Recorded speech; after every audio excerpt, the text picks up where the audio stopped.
கர்த்தர் யோசுவாவை நோக்கி, இன்று எகிப்தின் நிந்தையை உங்கள் மேல் இராதபடிக்கு புரட்டி போட்டேன் என்றார்.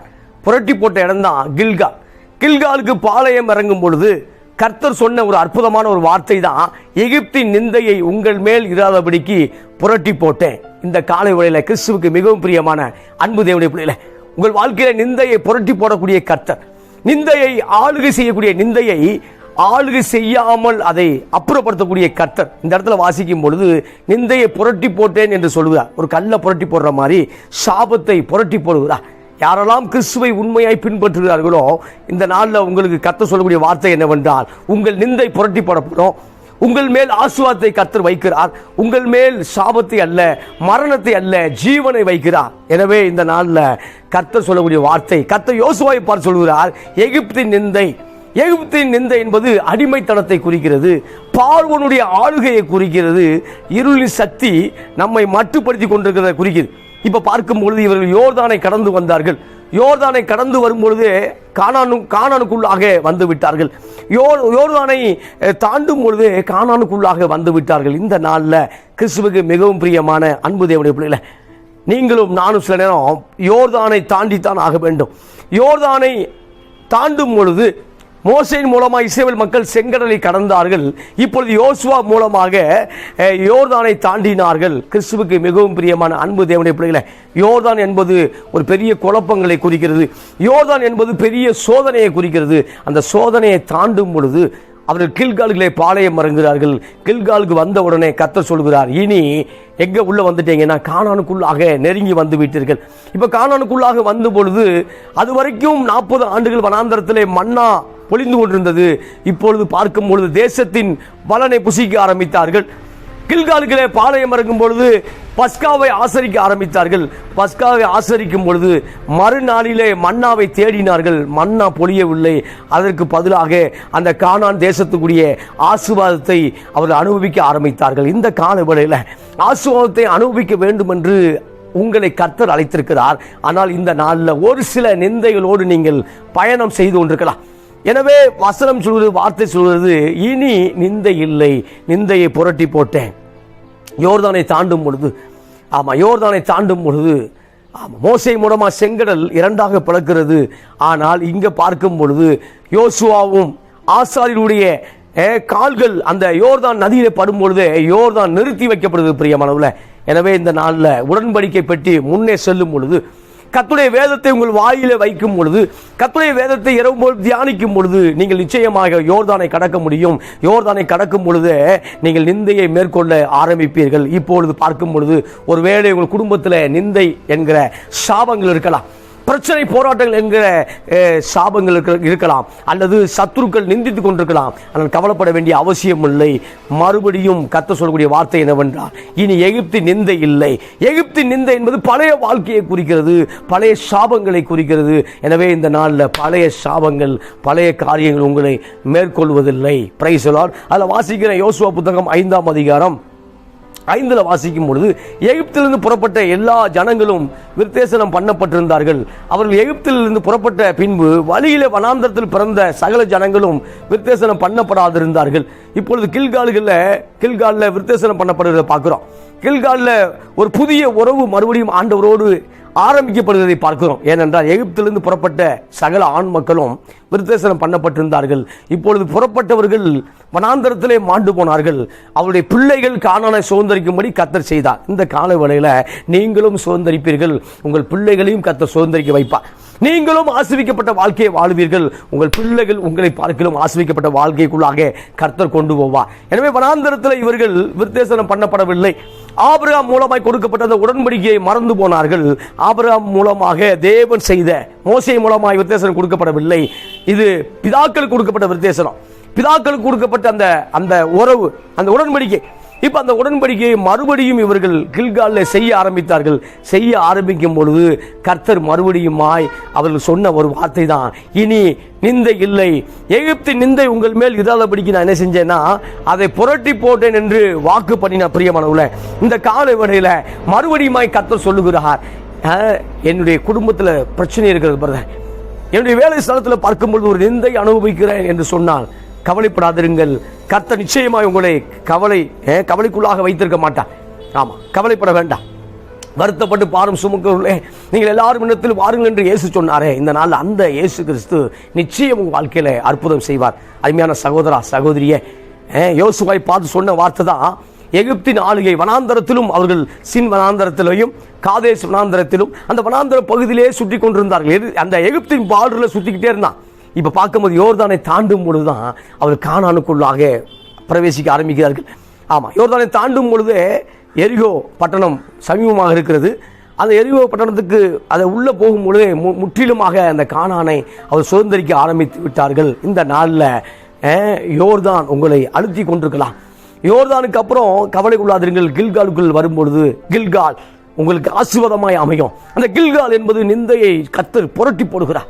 ஆம், குடும்பத்தில் திருமணம் ஆகவில்லை என்கிற ஒரு நிந்தை, பிள்ளை இல்லை என்கிற ஒரு நிந்தை, பிசினஸ் டெவலப்மெண்ட் இல்லைங்கிற நிந்தை, பொருளாதார பற்றாக்குறை என்கிற நிந்தை, இந்த நிந்தையை கர்த்தர் இந்த காலை வேளையில சரி செய்கிறார். அந்த நிந்தையை இந்த நாளில் தெய்வம் அதை சரி செய்கிறத பார்க்கிறோம். எனவே அவரை தியானியுங்கள், அவருடைய வார்த்தையை தியானியுங்கள். யோசுவா கர்த்தருடைய வார்த்தை இரவும் பகலும் தியானிக்கும்படி கர்த்தர் சொல்லுகிறார். இந்த வார்த்தை, இந்த தீர்க்கதரிசனமான வார்த்தை, இந்த எழுதப்பட்ட வார்த்தை உன் வாயை விட்டு பிரியாதிருப்பதாக என்று சொல்லும் பொழுது யோசுவாவும் யோசுவாவை சார்ந்த மக்களும் அந்த புதிய அந்த வழி மக்கள், வனாந்தரத்தில் பிறந்த புதிய மக்கள் யோசுவாவின் வார்த்தையை கேட்டு அதை கர்த்தருடைய வேதத்தை தியானிக்க ஆரம்பித்தார்கள். தியானிக்க ஆரம்பிக்கும் பொழுது இப்பொழுது கானானை சுதந்திரிக்க ஆரம்பித்து விட்டார்கள். நிந்தை இல்லாத வாழ்க்கைக்குள்ளாக வந்து விட்டார்கள். எனவே இந்த நாளில் அவன் செய்வதெல்லாம் வாய்க்கும். ஆமாம், அவன் செய்வதெல்லாம் ஒர்க் அவுட் ஆகும் கர்த்தர் சொல்றார். சங்கீதம் வாசிக்கும் பொழுது, சங்கீத புத்தகம் 1ஆம் அதிகாரம் சங்கீதத்தில் வாசிக்கும் பொழுது அவன் செய்வதெல்லாம் வாய்க்கும். யார் என்றால் இரவும் பகலும் தேவனுடைய வேதத்தை தியானமாயிருக்கிற மனுஷன் பாக்கியவான். அவன் செய்வதெல்லாம் வாய்க்கும். எனவே அவன் செய்வதெல்லாம் ஒர்க் அவுட் ஆகும். நீங்கள் செய்வதெல்லாம் ஒர்க் அவுட் ஆகும். எப்போ அப்படின்னா, கர்த்தர் நிச்சயம் நடத்துவார், கர்த்தர் பார்த்து கொள்வார் என்று கர்த்தர் மேல் விசுவாசத்தை வைக்கும் பொழுது, இதுவரைக்கும் வைத்திருக்கிறேன் பாருங்க, ஆனால் விசுவாசத்தை விட்டுற வேண்டாம். இதுவரைக்கும் விசுவாசத்தோடு கடந்து போகிறேன், பரவாயில்லை, இனியும் விசுவாசத்துக்குள்ளாக போக வேண்டும் என்று தேவன் விரும்புகிறார். அதில் வாசிக்கும் பொழுது எகிப்தில் இருந்து புறப்பட்டவர்கள் வனாந்தரத்தில் உடன்படிக்கையை மறந்து விட்டார்கள். எனவே இந்த நாளில் தேவன் சொன்ன வாக்கு தத்தத்தை அவர் மறப்பதில்லை. ஆனால் வாக்கு தத்தத்துக்காக சில நேரம் நாம் நம்மை தயார்படுத்த வேண்டிய அவசியமாக இருக்கிறது. வாக்கு தத்தத்துக்காக நம்முடைய உள்ளங்களை தயார்படுத்த வேண்டிய அவசியமாக இருக்கிறது. வாக்கு தத்தம் நிறைவேறுவதற்காக தேவனிடத்தில் சில பொறுமையோடு காத்திருக்க வேண்டிய காரியம் அவசியமாக இருக்கிறது. இங்கே யோசுவா அந்த காரியத்தில் தன்னை பக்குவப்படுத்திக் கொண்டதை பார்க்கிறோம். ஆமாம், ஏனென்றால் மோசேக்கு விரோதமாக இஸ்ரவேல் மக்கள் எதிர்த்து நின்றார்கள்.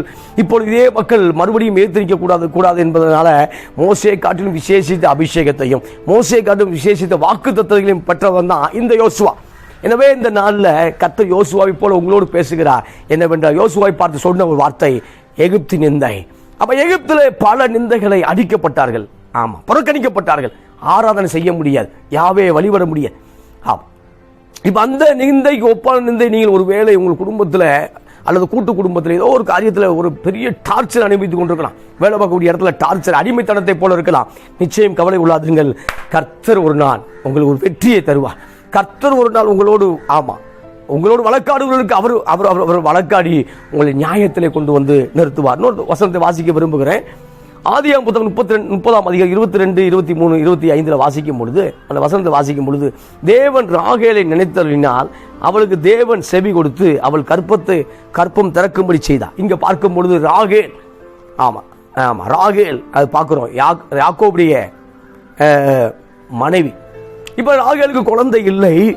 ஆமா, இப்பொழுது ராகேல் குழந்தை இல்லாதபடிக்கு நிந்தை அனுபவித்ததை பார்க்கிறோம். ஆமா, லேயாளுக்கு பல குழந்தைகள் பிறந்து கொண்டே இருந்தார்கள். ஆனால் ராகேலுக்கு குழந்தை இல்லை, ரேச்சலுக்கு குழந்தை இல்லை. இப்போ ராகேலுக்கு குழந்தை இல்லை. எனவே கணவனை பார்த்து அவள் சொன்னாள், எனக்கு குழந்தையை கொடும், நான் சாகுறேன், எனக்கு பிள்ளை கொடும், நான் சாகுறேன்னு சொல்லும் பொழுது யாக்கோபு சொன்ன வார்த்தை, நான் தேவனா, நான் தேவனா. இந்த நாளில் மனிதனை தேவனை போல நம்பிக்கொண்டிருக்கிற அருமையான ஜனமே, அருமையான சகோதர சகோதரியே, மனிதர் தெய்வம் அல்ல. மனிதர் உங்களுக்காக பல காரியங்களை சால்வ் பண்ண வாய்ப்பே இல்லை. தேவன் தான் அற்புதங்களை செய்து பல காரியங்களை உங்களுக்கு சால்வ் பண்ண முடியும். எனவே யாக்கோபு சொல்லக்கூடிய வார்த்தை, நான் தேவனா. இப்பொழுது அப்பா ராகேல் மறுபடியும் தேவனிடத்தில் ஜெபிக்க ஆரம்பித்ததுனால தான் வசனம் சொல்கிறது, ராகேலை தேவன் நினைத்தலினார், அவளுக்கு தேவன் செவி கொடுத்தார். செவி கொடுத்தார்னா கண்டிப்பான முறையில் ராகேல் ஒரு விண்ணப்பத்தை செய்து கொண்டே இருந்திருப்பார். தேவனுக்கு முன்பாக ஒரு ஜெபத்தை, தொடர் ஜெபத்தை செய்து கொண்டே இருந்திருப்பாள் அந்த ராகேல். இப்பொழுது பார்க்கும்போது தேவன் ராகேலை நினைத்தறினார். ஆமாம், இன்னைக்கு எத்தனையோ ராகேல் குழந்தை இல்லாமல் இருக்கிறீங்க. அத்தனை ராகேலுக்கும் தேவன் கற்பத்தை இறங்கும்படி, கற்பம் தரிக்கும்படி கற்பத்தை திறந்து பிள்ளைகளை கொடுக்கிறார். பேசலாம். இப்ப பார்க்கும்போது ராகேல் ஒரு விசுவாசமான வார்த்தையை சொல்லுகிறார். என்ன வார்த்தை என்றால், அவள் கர்ப்பவதியாகி ஒரு குமாரனை பெற்று தேவன் என் நிந்தையை நீக்கி விட்டார் என்றும் இன்னும் ஒரு குமாரனை எனக்கு தருவார் என்று சொல்லி யோசேப்பு என்று பெயரிட்டு பார்க்கிறோம். நிந்தையை நீக்கி விட்டார். குழந்தை இல்லை என்பது ஒரு நிந்தை. திருமணம் ஆகவில்லை என்பது ஒரு நிந்தை. வசதியோடு வாழவில்லை என்பது ஒரு நிந்தை. பொருளாதார பற்றாக்குறை என்பது நிந்தை. ஆவிக்குரிய வளர்ச்சி இல்லை என்பது நிந்தை. தேவனோடு ஐக்கியமாய் இல்லை என்பது ஒரு நிந்தை. இதெல்லாம் சில நிந்தைகள். செய்கிறதெல்லாம் வாய்க்காமல் போகிறது கூட நிந்தை. அது வாய்க்கல, அதெல்லாம் நிந்தை. இப்ப நிந்தையை நீக்கி விட்டார். இந்த நாள்ல இதை பார்த்து கொண்டிருக்கிற அருமையான சகோதர சகோதரி, உன் வாழ்க்கையில் காணப்படுகிற எல்லா நிந்தையும் தேவன் நீக்கி விடுகிறார். விசுவாசிகள் ஆமேன் சொல்லலாமே. எனக்கு ஒரு நல்ல ஆமேன் கிடைக்குமா? ஆமென். இப்ப விசுவாசிக்கும் பொழுது நீங்கள் நிச்சயம் மகிமையை காண முடியும். இப்ப சொல்ற ராகேலை தேவன் நினைத்தருளின இந்த கால வேளையில உன்னுடைய மகனை நினைத்தருகிறார், உன் மகளை நினைத்தருகிறார், பிள்ளைக்காய் காத்திருக்கிறவர்களை நினைத்தருகிறார். நினைத்தருளி கர்த்தர் நிச்சயம் அற்புதம் செய்கிறார். ராகேலுடைய கூப்பிடுதலை கேட்டு ராகேலுக்காக நிச்சயமாய் யாக்கோபு ஜெபித்திருப்பார். ஆனால் யாக்கோபை காட்டிலும் ராகேல் நிச்சயமாய் பல மடங்கு ஜெபித்திருக்க கூடும். எனவேதான் கர்த்தர் ராகேலுக்கு செவி கொடுத்தார் என்று எழுதப்பட்டிருக்கிறது. எனவே இந்த நாளில் பல ராகேல் ஸ்தோத்திரம் குழந்தை பெறும்படி தேவன் செய்கிறார். பைசலார். இப்ப பார்க்கும் பொழுது கற்பம் பிள்ளை பருவதற்கு முன்பாகவே பார்க்கும் பொழுது இன்னும் ஒரு குமாரனை தருவார். இன்னமும் தருவார் என்பது அர்த்தம் யோசேப்புக்கு. இப்ப ஜோசப்புக்கு பேர் வைக்கிறார். இன்னும் ஒரு குமாரனை தருவார், இன்னும் ஒரு குமாரனை தருவார் சொல்லி அதே மாதிரி இன்னொரு குமாரன் பெஞ்சமின் வருவதை பார்க்கிறோம். இதே யோசேப்பு மூலமாக தான் கர்த்தர் ஒரு எகிப்தின் சாம்ராஜ்யங்களை ஆளும்படி செய்தார். இந்த கால வேளையில காத்திருக்கும் பொழுது கர்த்தர் பெஸ்ட்டாக கொடுப்பார் சார். காத்திருக்கும் பொழுது பிள்ளைகளுக்காய் காத்திருக்கும் பொழுது பல ஆண்டுகள் காத்திருக்கிறேன் இல்லை. இப்ப லேயாளுடைய பிள்ளைகள் நிறைய இருந்தாலும் யோசேப்புக்கு ஈடாகவில்லை. லேயாளுடைய பிள்ளைகள் நிறைய இருந்தாலும் ஒரு யோசேப்புக்கு ஈடாகவில்லை. எனவே ஒரு யோசேப்பின் மூலமாக தேவன் எகிப்தில் பஞ்சங்களை போக்கினார், எகிப்தை வாழ வைத்தார், எகிப்தில் 400 ஆண்டுகள் இஸ்ரவேல் மக்களை வாழ வைத்தார். எகிப்தில் ஸ்தோத்திரம் தகப்பன் குடும்பம் மரியாதைபடிக்கு யோசேப்பு வாழ வைத்தார். இப்ப வாழ வைக்கணும் அப்படின்னா ராகேல் ரொம்ப நாளா காத்திருக்கணும். ராகேல் காத்திருக்கும் பொழுது யோசேப்பை பெற்றுக்கொண்டார். பிரியமானவர்களே, இந்த நாளில் காத்திருக்கக்கூடிய அருமையான ஜனமே, ஏதோ காரியத்துக்காய் காத்திருக்கிறீர்கள். நெடுங்காலமாய் காத்திருப்பது இருதயத்தை இழைக்க பண்ணும். விரும்பினது வரும்பொழுது அது தேவ விருட்சம், அது ஜீவ விருட்சம் போல இருக்கும். நெடுங்காலமாய் காத்திருக்கிறீங்களா? பதவி உயர்வுக்காக அல்லது மாறுதல் பணிக்காக, ஏதோ ஒரு காரியத்துக்காக, வெளிநாடு படிப்புகளுக்காக, ஏதோ ஒரு காரியத்துக்காக, திருமணத்துக்காக, ஸ்தோத்திரம், ஏதோ ஒரு பிசினஸ் டெவலப்மெண்ட்டுக்காக, ஊழிய வளர்ச்சிக்காக. சூப்பர்ல வா. அப்ப ஏதோ ஒரு காரியத்துக்கு நெடுநாளாய் காத்திருக்கிறேன். பரவாயில்ல, சோர்ந்து போகாதீங்க. கர்த்தருக்கு காத்திருக்கிறவர்கள் நிச்சயமாய் பலனடைவீர்கள். கர்த்தருக்கு காத்திருக்கிறவர்கள் கழுகை போல ஒரு நாள் உயர பறப்பீர்கள். கர்த்தருக்கு காத்திருக்கிறவர்கள் நிச்சயமாய் ஆசீர்வதிக்கப்படுவீர்கள். கர்த்தருக்கு காத்திருக்கிறவர்கள் நீங்கள் சோர்ந்து போவதில்லை. எனவே ஸ்தோத்திரம், கர்த்தருக்கு காத்திருங்கள், நிச்சயமா கர்த்தர் அற்புதங்கள் செய்வார். எனவே நெடுங்காலமாய் காத்திருப்பது இருதயத்தை இழைக்க பண்ணும். ஆனால் விரும்பினது வரும்பொழுதோ அது தேவ விருட்சம் போல இருக்கும், அது ஜீவ விருட்சம் போல இருக்கும் என்று கர்த்தர் சொல்வார். எனவே நீ நெடுநாளாய் காத்திருக்கும் பொழுது, அப்ப ராகேல் நெடுங்காலமாய் காத்திருந்தார். ராகேல் நெடுங்காலமாய் காத்திருந்தால், ஆனால் கர்த்தர் கைவிடவில்லை.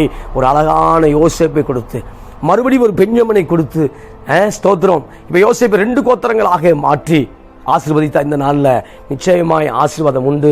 எனவே ராகேல் பல நிந்தை அனுபவித்தார். பிரியமானவர்களே, எங்க போனாலும் இந்த நாளில் எங்க போனாலும் குழந்தை இல்லையான்னு கேட்பாங்க. குழந்தை இல்லையா, குழந்தை இல்லையா. நம்ம ட்ரீட்மெண்ட்ல போயிட்டு இருப்போம். இவர்களும் பல ட்ரீட்மெண்ட் சொல்றதை பார்க்கிறோம். எனவே இது ஒரு பெரிய நிந்தை, பதில் சொல்ல முடியும். ஆனால் அந்த நிந்தையை இந்த கால வேளையில கர்த்தர் உங்களுக்கு நீக்குகிறார். கர்த்தர் அந்த நிந்தையை மேற்கொள்ளும்படி. இப்ப நீங்க கில்காலுக்கு வந்துட்டீங்க, விசுவாசிங்க. கில்காலுக்குள்ள வந்துட்டேன், நான் யோர்தானை தாண்டிட்டேன், கில்காலுக்குள்ள வந்துட்டேன். இனி எகிப்து நிந்தை இல்லை. எகிப்து என்பது உங்களுடைய தகப்பன் வழி சாபம், தாய் வழி சாபம், பரம்பரை சாபம். இதான் நிந்தை. இந்த நிந்தையை மேற்கொள்வதுதான் கில்கால். கில்காலுக்குள் வரும்பொழுது நிந்தை மேற்கொள்ளப்படுகிறது. பிரியமானவர்களே, கில்காலுக்குள் வரும்பொழுது நிந்தை புரட்டி போடுகிறது, புரட்டி போடப்படுகிறது. எனவே எகிப்து நிந்தை என்பது தகப்பன் வழி, தாய் வழி, ஏதோ ஒரு வழியில ஒரு சாபங்கள் தொடர்ந்து கொண்டிருக்கலாம். எனவே சிலுவையில பார்க்கும் பொழுது சிலுவையின் வல்லமை, சிலுவையில் ஒரு பெரிய வல்லமை இருக்கிறது. சிலுவையில் ஒரு பெரிய ரட்சிப்பு அடங்கி இருக்கிறது. இப்ப அந்த ரட்சிப்பின் வல்லமை சாபங்களை புரட்டி போடுகிறது. எனவே சிலுவையில் நமக்காக கர்த்தர் சாபமானார், நீங்க ஆசீர்வாதத்தை பெற்றுக் கொள்ளும்படி அவர் தரித்திரமானார், நீங்கள் ஜீவனை பெற்றுக் கொள்ளும்படி அவர் சிலுவையிலே மரணம் அடைந்தார். எனவே சிலுவையில் ஒரு மிகப்பெரிய காரியத்தை அங்கு நடைபெற்றது. எனவே சிலுவையின் ஸ்லாக்கியம் இந்த காலைவேளையில் உங்களுக்கு உண்டாவதாக. இன்னொரு வசனத்தை நான் வாசிக்க விரும்புகிறேன்.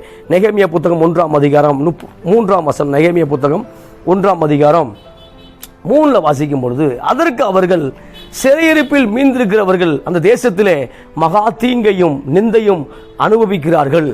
எருசலேமின் அலங்கம் இடிக்கப்பட்டதும் அதன் வாசல்கள் அக்கினியால் சுட்டரிக்கப்பட்டதுமாய் கிடக்கிறதும் என்றார்கள். இப்ப நெகேமியா காலத்தில் பார்க்கும் பொழுது இப்ப எங்க போறாங்கன்னா, நேபுகாத்நேச்சர் சாலோமோனின் சாலோமோனுடைய அந்த தேவாலயத்தை இடிக்கப்பட்டாயிற்று.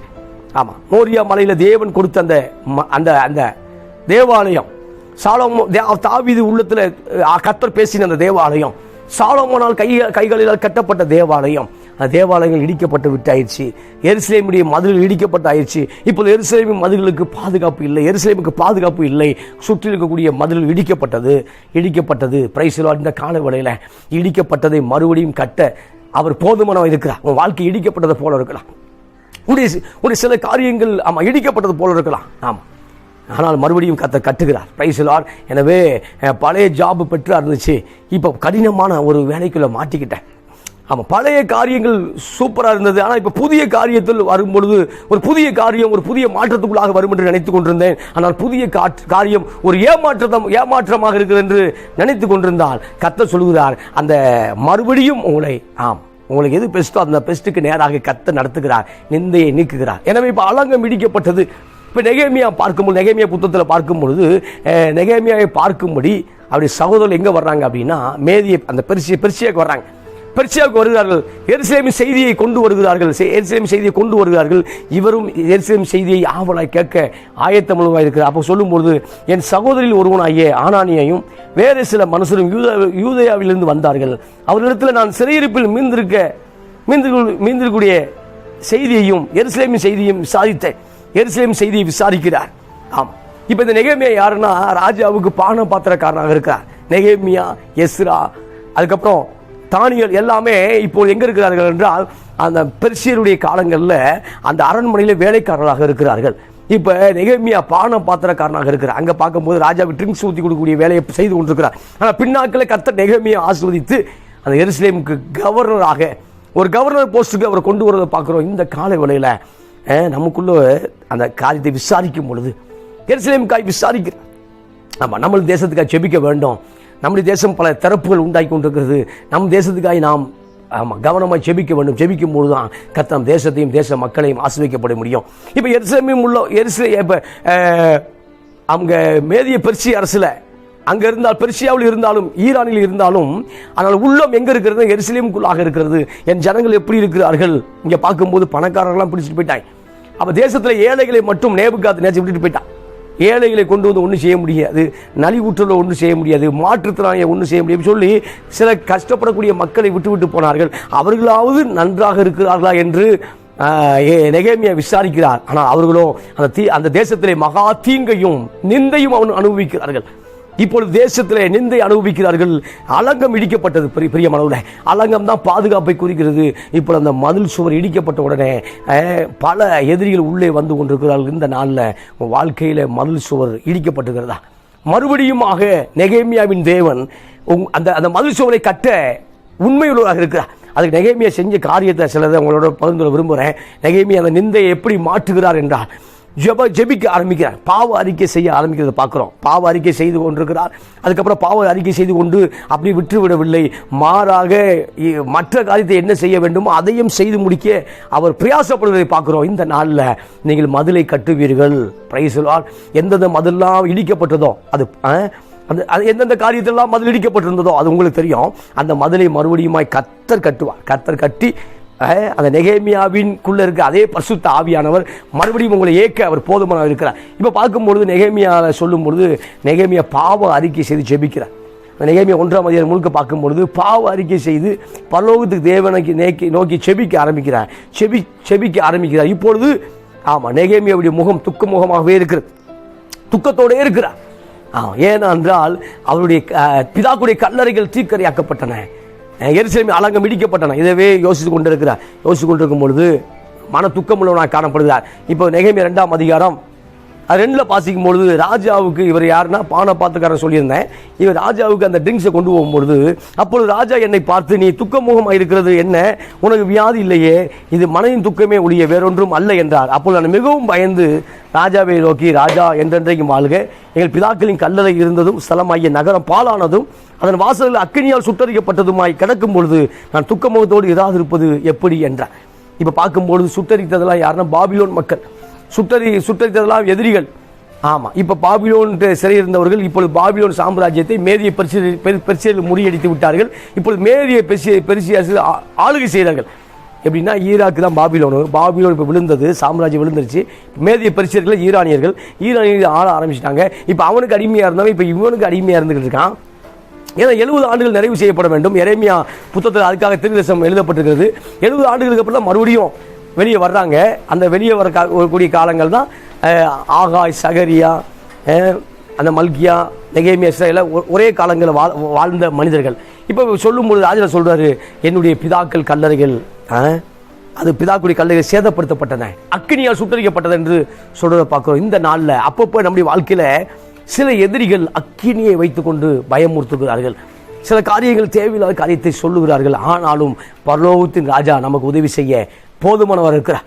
எனவே உங்கள் வாழ்க்கை சுட்டரிக்கிறது போட்டு உணர்ந்து கொண்டிருக்கிறோ அருமையான சகோதரா, சகோதரி, அருமையான சகோதரிக்கு தீர்க்கமாய் கர்த்தர் சொல்கிறார், உன் சுட்டரிக்கப்பட்ட அந்த வாசல்கள் மீண்டுமாய் கட்டப்படும். அந்த சுட்டரிக்கப்பட்ட மண்மேடுகளுக்கு நீங்கள் மீண்டும் அந்த உயிர் கொடுப்பீர்கள், மீண்டும் அது ஆசிரிக்கப்படும். இப்போ சொல்லும் பொழுது ராஜா சொல்றாரு, சரி நீ எருசலேமுக்கு போயிட்டு வரலாம், எருசலேமுக்கு நீ போயிட்டு வரலாம், எவ்வளோ நாள் ஆகும், எல்லா காரியத்தை கேட்டு ராஜா அனுப்புகிறார். ராஜா அனுப்பும் பொழுது மறுபடியும் ராஜா கேட்குறான், அந்த மதிலுக்கு தேவையான வேலைப்பாடுகள் உள்ள மரங்கள், பொருட்கள், கற்கள் இதெல்லாம் வேணும், சில வேணும் சொல்லும் பொழுது ராஜா மூலமாய் கர்த்தர் கொடுத்து அனுப்புறதை பார்க்குறோம். அது மாத்திரமல்ல, பாதுகாப்போடு கொடுத்து அனுப்புறதை பார்க்கிறோம். ஆனால் அங்கு பார்க்கும்பொழுது யூதரை விசாரிப்பதற்கு ஒருவன் வருகிறான் என்று சொல்லும் பொழுது யூதருடைய எதிரிகள் அதற்கு கோவப்படுகிறார்கள்.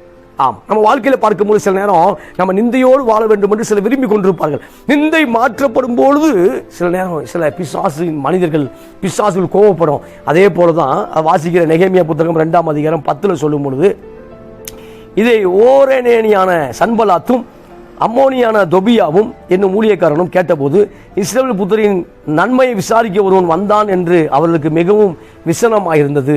ஆமாம், நம்ம நன்மையை விசாரிப்பதற்கு ஒருவன் வந்தால் அவர்களுக்கு கோபமாக இருக்கிறது.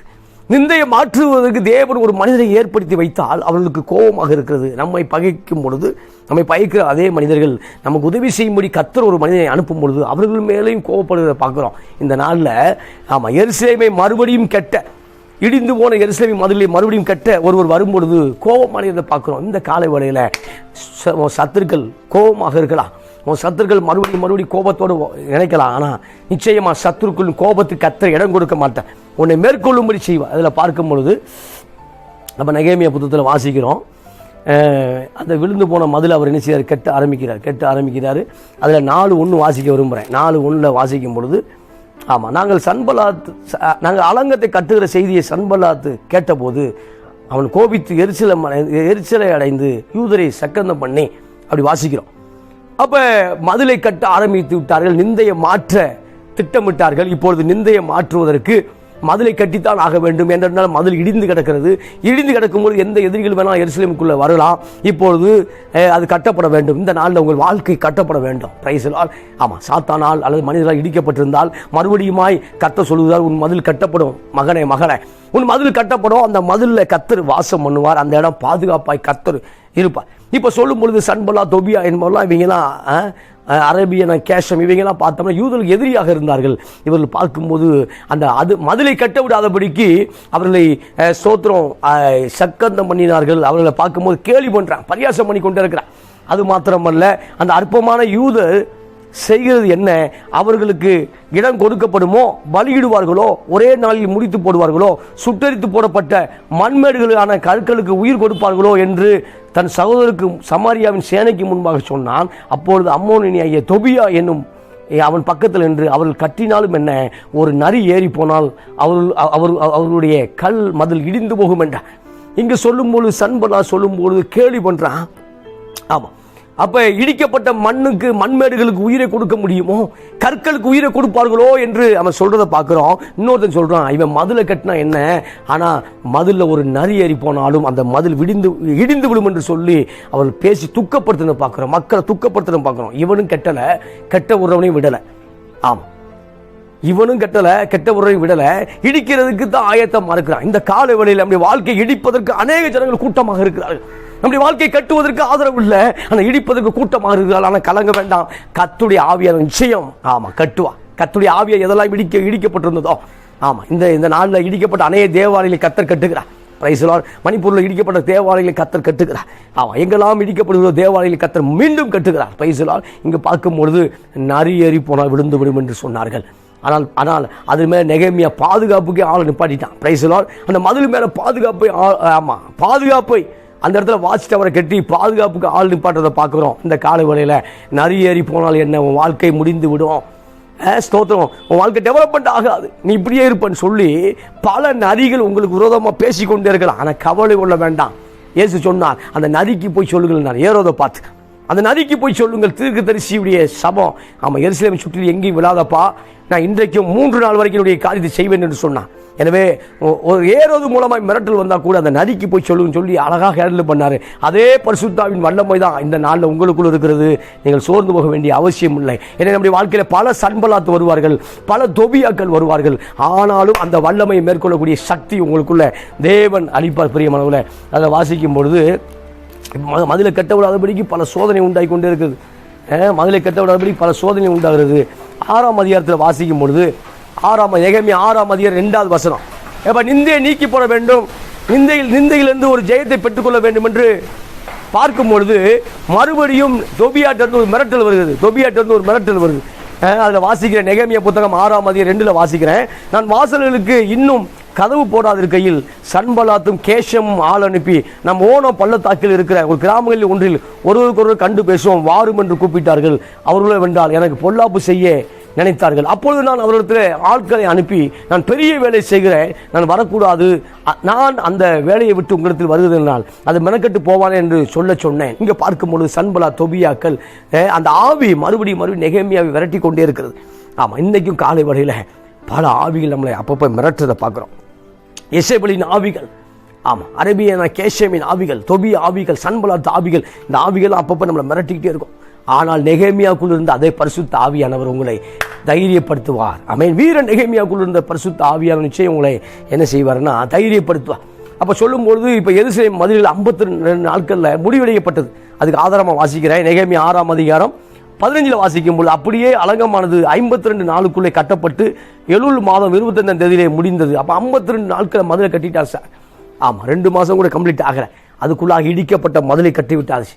ஆமாம், ஆனால் மதில் இடிந்தது பல ஆண்டுகளை இடிந்து கிடந்தது. ஆனால் கட்டப்பட்டது 52 நாட்களை கட்டி முடித்தார்கள். இந்த கால வேளையில் கிறிஸ்துவுக்கு மிகவும் பிரியமானவர்களே, எத்தனை ஆண்டுகள் இடிந்து கிடந்தது என்று மேட்ரு இல்லை, எப்படி நீங்கள் கட்ட போறீங்க அதான் மேட்ரு. இத்தனை வருஷங்கள் சாபத்தோடு வாழ்றேங்கிற மேட்ரு இல்லை, எப்போ நான் ஆசீர்வதிக்கப்பட போறேன் அதான் மேட்ரு. அப்போ இத்தனை வரைக்கும் இவங்க எகிப்தின் நிந்தை அனுபவித்தார்கள், கில்காலில் நிந்தை அனுபவித்துக் கொண்டிருந்தார்கள். கில்காலில் வரும்பொழுது அந்த மேட்ரு இப்போ நியூஸ் மாறுது. என்னன்னா அது வரைக்கும் சாபம் என்கிற ரிப்போர்ட்டு இப்போ பிளஸ்ஸிங்கிற ரிப்போர்ட்டாக மாறுது. அது வரைக்கும் நிந்தைங்கிற அந்த வார்த்தை இப்பொழுது பார்க்கும் பொழுது கில்காலில் யோர்தானை தாண்டும் பொழுது அந்த இடத்துல பஸ்காவை அனுசரிக்கிறார்கள். அந்த இடத்துல ஆசீர்வாதத்தின் தொடக்கம் உண்டாகுது. பிரியமானவர்களே, இந்த நாளில் பல சன்பலா தொபியர்கள் அப்பப்போ உங்களை மிரட்டிக்கிட்டே இருக்கலாம். ஊழியத்தை மிரட்டலாம், ஊழியக்காரர்களை மிரட்டலாம், பல சன்பலாத்தர்கள் ஆமாம் எழும்புவார்கள். இப்போ பார்க்கும்போது எழும்பி கொண்டிருந்தார்கள். நம்ம ஓனம் பள்ளத்தாக்கிலே வைத்து ஆமாம் நாம் ஒருவருக்கு ஒரு சந்திப்போம் அப்படி சொல்லி நெகேமியாவுக்கு அழைப்பு கொடுக்குறாங்க. நெகேமியா வர மாட்டேன்னு சொல்லுவேன். இப்படி ஒரு 2-3 முறை அழைப்பு வந்து கொண்டிருக்கும் பொழுது அந்த அழைப்பை நிராகரித்து நான் பெரிய வேலை செய்கிறேன், நான் வரக்கூடாது என்று சொன்னதை பார்க்குறோம். இந்த கால வேளையில் உலகத்தான் போல நம்ம வாழ முடியாது.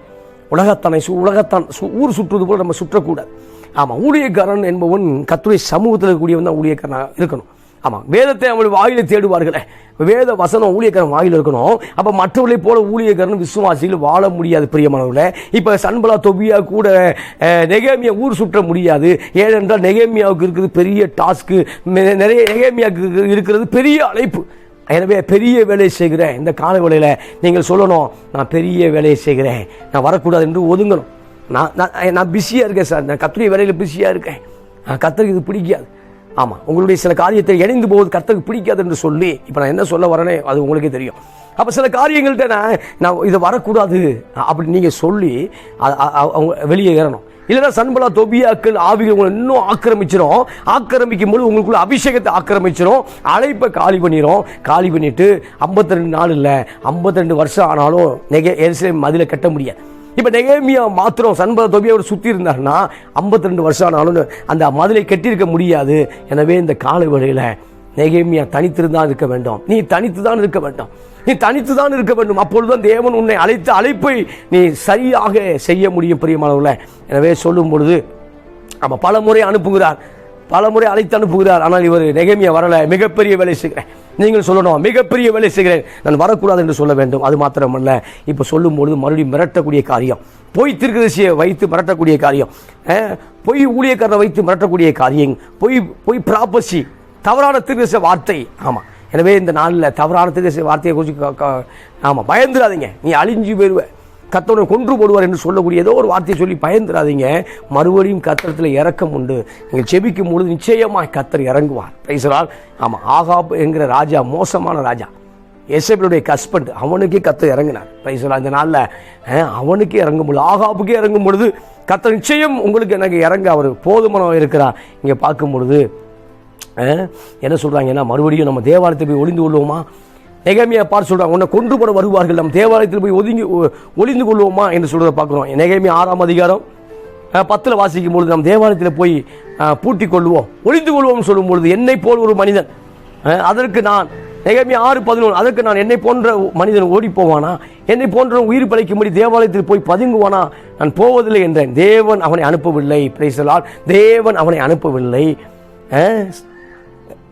தேவன் அவனை அனுப்பவில்லை. தொபியாவும் சன்பலாத்தும் அவனுக்கு கூலி கொடுத்ததினால அவனுக்கு எனக்கு விரோதமாய் அந்தந்த தீர்க்கதரிசனத்தை சொன்னான் என்று அறிந்து கொண்டேன். ஆமாம், நெகேமியாவுக்கு விரோதமாய் போய் தீர்க்கதரிசனம். ஆமாம், தீர்க்கதரிசனம் சொன்னவர் யாரு? யூதன். நெகேமியா யாரு? யூதன். ஆமாம், அப்போ அவனுக்கு விரோதமாக இருக்கக்கூடிய யார்கள்? அரேபியர்கள். விரோதமாக இருக்கக்கூடியவர்கள் அம்மோனியர்கள். விரோதமாக இருக்கக்கூடிய வேற ஆள். ஆனால் எங்கே கையை வைக்கிறான்னா, இன்னொரு யூதன் மூலமாகவே, பொய் தீர்க்கதரிசி மூலமாகவே கூலி கொடுத்து பொய் தீர்க்கதரிசி சொல்லப்படி வைக்கிறான். இந்த கால வேளையில் ஆமாம், நம்மளை எதிரியை வந்து வெளியே வச்சு நம்மளை போட மாட்டாங்க, நமக்குள்ளே இருக்கக்கூடிய ஆழத்தான் பார்ப்பாங்க. ஆமாம், பிசாசு கெச்சமன் தோட்டத்தில் ஆமாம் எங்கேயோ ஆளை தேடலை, இயேசு கூட அந்த கூட்டத்தில் ஒரு ஆளை தேடினான் பிசாஸ், யூதாஸ் கரியத்தை தேடினான். ஆமாம், எனவே நீ செய்த சீக்கிரமாக செய்யணும் ஆண்டவர் சொன்னார். எனவே இந்த நாளில் ஆமாம், உங்கள் கூட்டத்துக்குள்ளே பல எதிரிகளும் பல துரோகிகள் இருந்தாலும் கவலை கொள்ள வேண்டாம். நெகேமியாவை எப்படி நடத்தினாரோ அப்படியே நடத்த முடியும். எனவே அந்த ஸ்டாண்டர்டை விட்டுறாதீங்க. ஆமாம், அந்த அந்த அந்த அந்த நீங்கள் உங்களுக்கு கர்த்தர் தெரிந்து கொண்டார அந்த அந்த அந்த ஸ்பிரிச்சுவல் ஸ்டாண்டர்டை விட்டுட்டு ஆமாம் பயந்து போய் சன்பலா தொபியோட சேர்ந்துட வேண்டாம். தைரியம் பாருங்க, கர்த்தருடைய ஆவியானவர் நிச்சயம் என்ன செய்வார்? நடத்தும் பொழுது இப்போ நெகேமியா மதிலை கட்டிவிட்டா, நெகேமியா மதிலை கட்டும் பொழுது கட்டி முடித்த பின்பு ராஜா நெகேமியா கவர்னர் போஸ்ட் கொண்டு வந்தார்.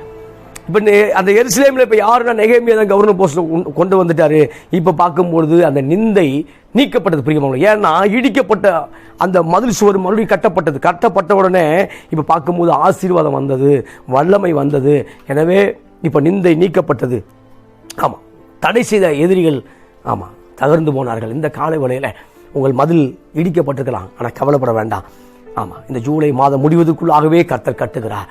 ஜூலை மாதத்துக்கு முடிவதற்குள்ளாக ஒரு பெரிய அற்புதத்தை பெற்றுக்கொள்வீர்கள். இந்த மாதம் முடிவதற்குள்ளாகவே நீங்கள் பல பிரேக் த்ரூவை பார்க்க முடியும். இந்த ஆமாம், எதிலெல்லாம் நிந்தை இருக்கிறது என்று அதை நீங்கள் ஒரு லிஸ்ட்டு போட்டு வைங்க. எதெல்லாம் நிந்தை என்று நீங்கள் நினைக்கிறீர்களோ அதை லிஸ்ட்டு போட்டு வைங்க. அதுக்கு ஜெபிங்க. நிச்சயம் நிந்தை மாற்றப்படும். நிந்தை மாற்றப்பட்டு நீங்கள் ஆசீர்வதிக்கப்படுவீர்கள். கர்த்தர் தொடர்ந்து உங்களை ஆசீர்வதிப்பாராக. நெகேமியாவுக்குள்ள இருக்கக்கூடிய அதே பரிசுத்த ஆவியானவர் இந்த நாளில் உங்களுக்குள்ளும் இருந்து பல சன்பலா தொபியா ஆவிகளை மேற்கொள்ள செய்வாராக.